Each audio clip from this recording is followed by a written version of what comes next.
Magandang araw, magandang umaga, magandang hapon, or magandang gabi sa inyong lahat, guys.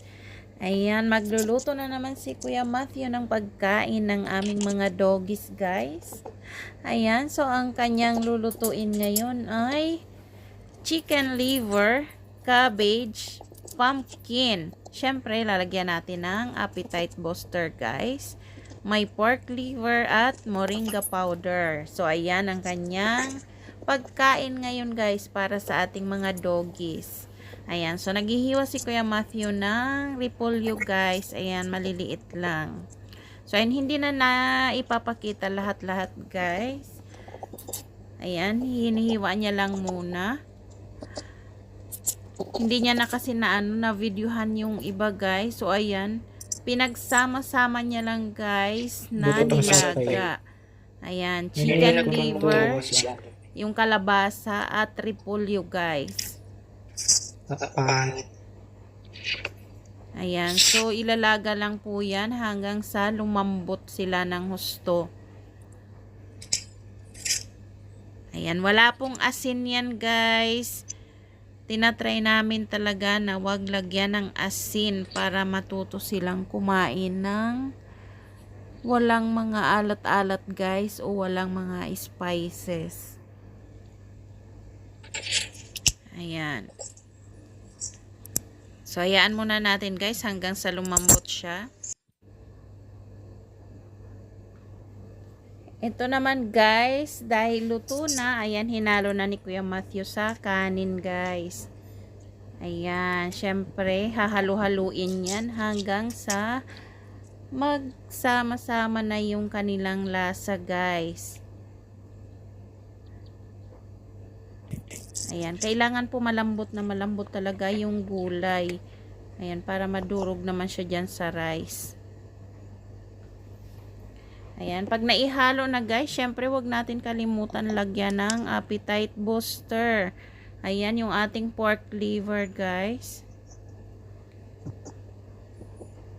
Ayan, yan po ang magbibigay ng lasa dyan sa pagkain ng mga doggies. Kasi wala nga siyang ricado, walang asin, so matabang po yan talaga. Kaya naman nilagyan namin ng appetite booster para may lasa at ganahan silang kumain, guys. Ayan, syempre halu-haluin yan. Haluin natin ng maigi para pumantay yung kanilang lasa, guys.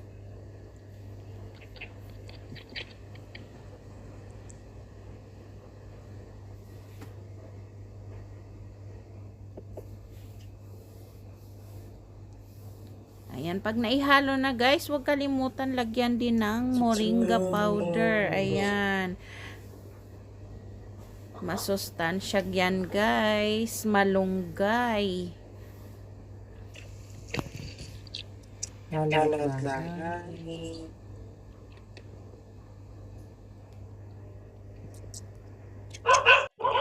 Ayan, nagtatawag na yung ating mga doggies, guys.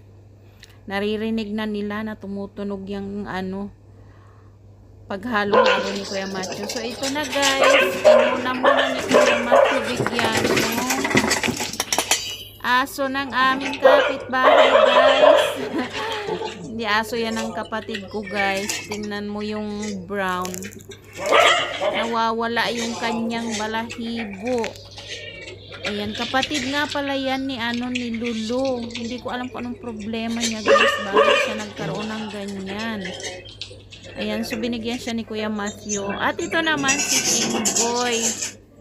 Ayan, ang hingi din si King Boy ng pagkain ng mga doggies, guys. So, okay lang naman kasi vegetable naman yan. Pwede sa kanya. At pwede rin sa pusa yung appetite booster, guys. So, ito naman si Fred. Nagmamadali na si Fred, guys. Gutom na. Ayan, ito naman si Luke. Ayan, pinasok na sila ni Kuya Matthew sa loob, guys, kasi mag-aaway sila kapag nasa labas sila kumakain. Nag-aagawan sila. Ayan, kailangan talaga magkahiwalay sila para parehong makakain ng maayos. Ayan, syempre ito naman yung ating mga girls. Ayan na sila guys. Ayan, nilagay na ni Kuya Matthew sa baba yung kanilang pagkain. Ayan, para sa labas sila kakain guys. Ayan, nauna si Laika.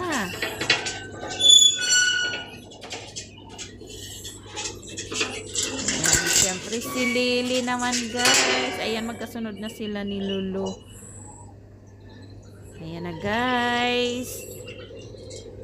Happy na sila at kumakain na naman sila guys. Tingnan nyo si Lulu guys. O, ganyan siyang kumain.